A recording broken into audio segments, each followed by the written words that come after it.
Bulan kemarin kita membahas tentang bab suci ya, bab air kalau tidak salah, bab air, terus pembagian air ya. Saya bacakan dulu isi kitabnya ya.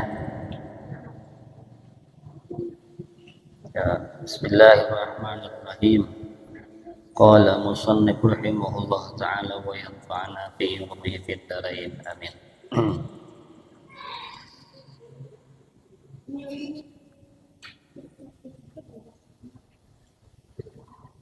Dalam kesempatan ini pembahasan lanjutan tentang air. Kemarin air dibagi macam-macamnya, ada 7 kan ya.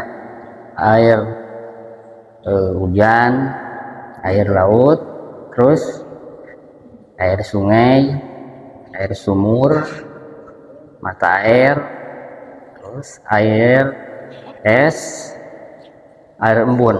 Nah, itu yang wajib kita ketahui, yang air yang bisa dipakai untuk bersuci.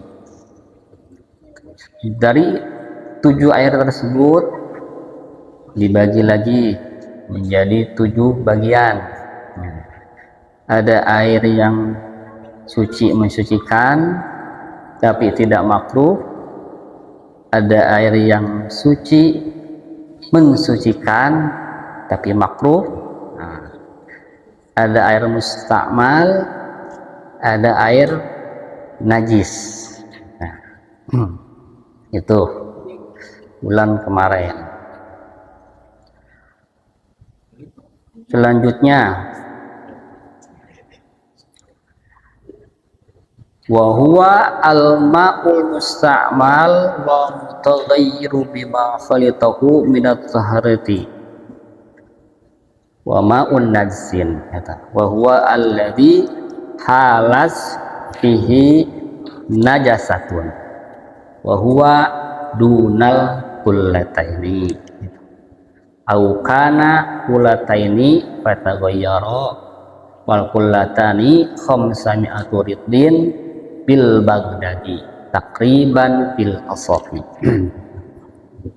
Nah, jadi kalau air dikategorikan air najis itu di mana-mana air yang kecampuran oleh zat najis.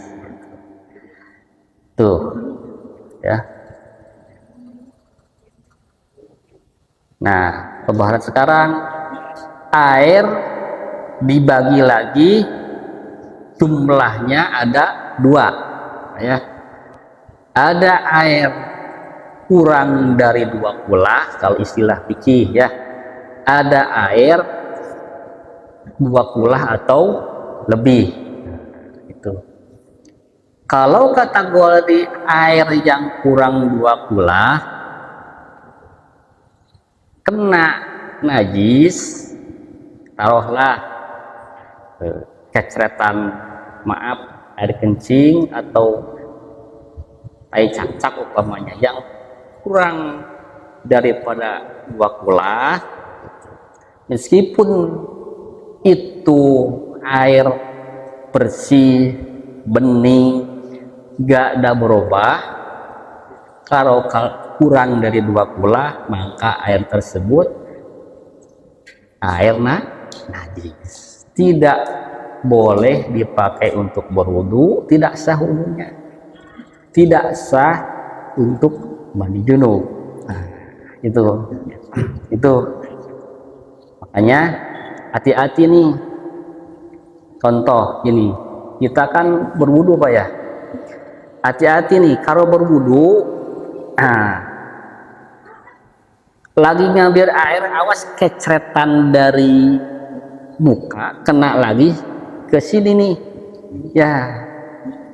Juga kalau nggak apik itu bisa kena mustakmal itu, meskipun ini bersih. Makanya jarak antara tumbah muka sama nyuk air di keran agak jauh kan. gitu Pak ya. Kadang-kadang kita gak teliti itu, pas kita air ke sini, tangan di bawah lagi itu keran, kok ceretanya kena lagi sini, kan ini kurang 2 kula sedikit itu, dipakai lagi tidak, itu disebut air mustakmal. Kan Pak, apik ya, kita bersuci harus apik gitu.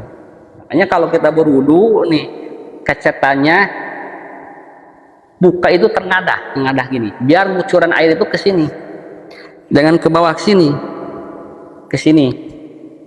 Jarak apa itu air kita untuk mengusap agak jauhan, jangan terlalu di bawah. Kalau di sini keran di sini, kita ke sini, keceretan air dari muka kena ke siukan ini, bisa jadi nggak sah itu. Hati-hati apanya gitu. Sebab kan kalau kena ini jadi air mustakmal namanya itu. Mustakmal tidak sah untuk berwudu, bersuci, meskipun bentuk airnya masih bening suci gitu. Untuk air dari kurang 2 kula istilahnya. Nah, gitu contoh. Jadi air kurang dari 2 kula kalau kena najis, kena bangke, meskipun bangkainya itu cecak, laron, atau semut, atau apa tuh, lalat, kalau posisinya ada kena itu tetap air najis gitu. Contoh ini kan air apa ya, kena air cecak, tetap aja atau jijik, pantas mau diinum kan jijik ya, kategori ini air najis gitu. Tapi kata ulama, kalau bangkainya yang memang dikategorikan tidak ada darah yang mengalir, itu ya, seperti laron, apa tuh, lalat, kan nggak ada darah ya ngalir, diampuni. Tapi kalau diangkat itu, jadi airnya bersih lagi. Paham Pak? Contoh, kita ini mau minum, pas ada lalat masuk, gitu, lalat mati jadi bangkai kan, otomatis ini air jadi air najis ya, tidak boleh diminum, tidak boleh suci untuk bebersih. Tapi ada diampuni kalau lalatnya ambil, boleh pakai bebersih, halal ini, asal kategori bangkainya tidak ngalir darah. Air kopi, aduh sayang nih, masih penuh banyak itunya, ada lalatnya. Kalau ada lalat, ambil aja, halal, suci, minum aja. Bangkai semut sedikit pun juga sama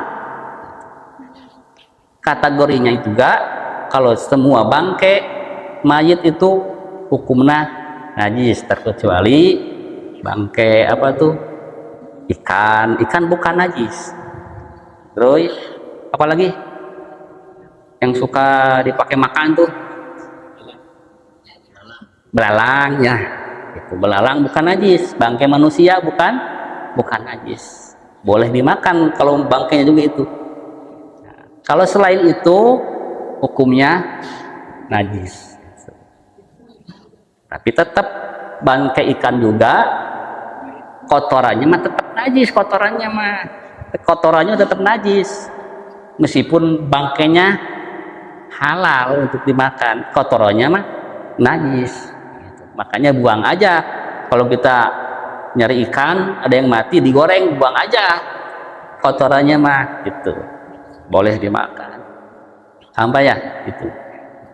Kita kan kalau mandi pakai ember di rumah ya Pak, pakai ember, hati-hati gitu.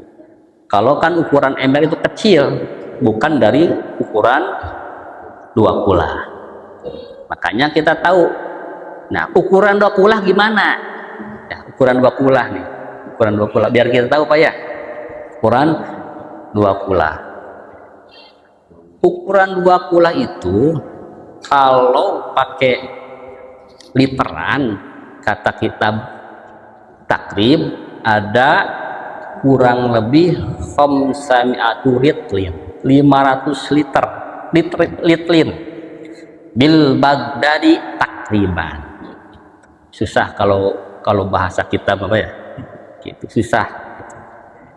Kita katakan aja secara umum kurang lebih 216 liter. Nah itu baru ukuran 2 kula, 216 liter air gitu. Kalau toren rata-rata berapa Pak? Kan macam-macam ya, ada 1000, 500, 300, pokoknya mah di atas 216 liter itu termasuk 2 kula itu.